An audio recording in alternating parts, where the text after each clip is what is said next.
জবাব দাও।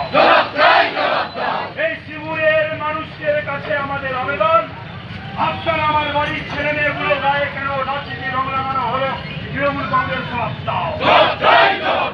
শিবুরবাসী বিরানির বিনিময়ে কেন ছোট করে নিয়ে যাওয়া হলো, ওই এসএসসি গ্রুপের দিকে জোর করে নিয়ে যাওয়া হলো।